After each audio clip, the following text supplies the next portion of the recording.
Gigo. Hello again everyone, I'm Teacher Raccoon. Today, I would like to share some hints, tips, and ideas for the jumbo base grid.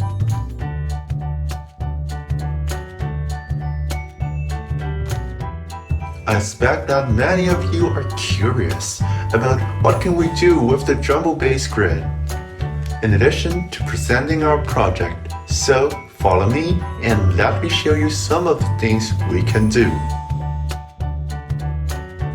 Wow, can you see all the crazy mechanism behind Teacher Raccoon?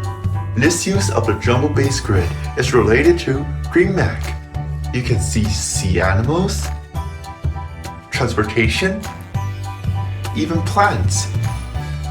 Alright, now let's have a look at how this mechanism all interact with each other. Let's start by activating one and see what happens. If this one is activated by a marble, then we put a marble here to begin. And off we go!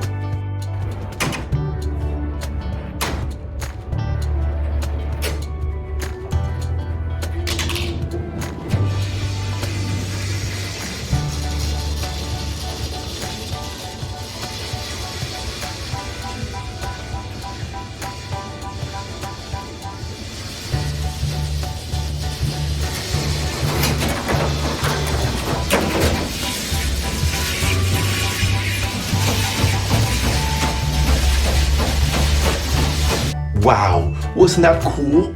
These mechanisms all move on their own, just like magic. Now, let me show you a few of the secrets of these mechanisms. First, let's examine the first level. This is a 3-layer downhill track. Using the scientific principle of gravity, we put the marble here to begin. Then the marble will roll and fall to the middle layer as it follows the force of gravity. Then again it drops to the lowest layer. After that, the marble will run until the next level. This one is a 3-layer uphill track. After hitting the lever on the right, it causes the marble in the middle track to roll down. After that rolls down, it hits the lever on the left, causing the marble on the first layer to move to the next device. This one used the scientific principles of a pulley. So here we have the pulley. When the marble falls into the basket, the pulley is triggered and the rhino will run down. But also, you can see here that there's a banana at the top and an orangutan on the right. So it appears that the orangutan is running up to get the banana. When the orangutan runs up, it triggers the next device because he is standing on the lever and the left side becomes lighter. The right side will fall down because it's heavier. Next up is electricity. Part of this has to contain a conductor. Why is it a conductor? Let's take a closer look. You can see this lever, it has aluminum foil at the end. It can make contact with the other piece of foil. Once in contact, it will complete the circuit and allow the current to flow. This drives the motor to start the next device. This one has a chain gear positioned here. The chain gear drives the Ferris wheel. That you can see here. If you look carefully, you can see a cute peacock here. But now look closer, and the back of it, there's an axle with a rope attached.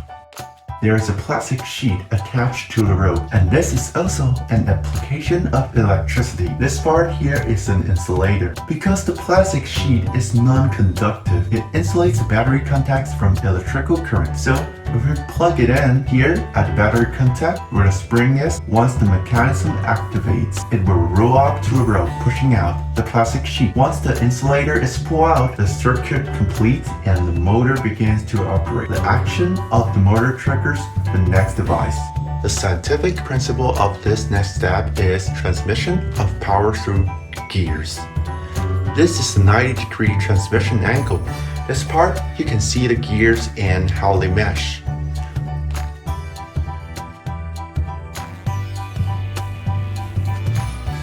On the side, we can see a short rope that connects to the next device. Again, when the plastic sheet is pulled out, it completes the circuit activating the motor. Here, the next device uses the scientific principle of the rack. You can see the rack here. This can transform the rotation of the gears into a linear motion. As the gear rotates, the rack gets pushed towards this little turtle. What a cute little turtle! Next, the little turtle pushes on the car. And because the car has wheels, it rolls down the slope. When it reaches the ramp, the next device is triggered.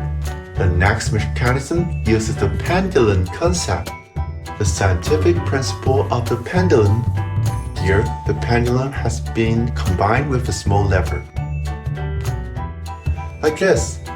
When a car connects with the lever, the pendulum is activated. And the cough below will strike this area here. We'll move the ball down here for now. To show what happens after the cough hits the ball will round down to the next level, using the principle of the inclined plane. So, the grassy hillside is a kind of inclined plane. Here, we want the ball to move about like a pinball, so we put some bamboo in the way. So, we get the pinball concept. The ball goes through the bamboo forest, but once it makes it to the end, it activates the next mechanism. Here's a mechanism similar to dominoes. When the ball strikes the first piece, it will activate a chain reaction that topples every animal. Finally, this clovehead triggers the next device. This next part uses the concept of electrical conductivity again. As long as this part touches the aluminum foil, it will activate the next motor, successfully completing the circuit. The battery in this part are connected in series. Let's take a look at the next level. This also has a small gear transmission. After the motor is activated, it will make the ship bob up and down. Give us a feeling of riding to breaking the waves. On the back here, there's a rope tied to the axle. Here, removing the plastic sheet completes the circuit starting the motor. Next one. This is the motor that is activated by the rope. This device uses the concept of the cam. The rotation of the cam can make the toucan and the Gigo move up and down, just like they're flying.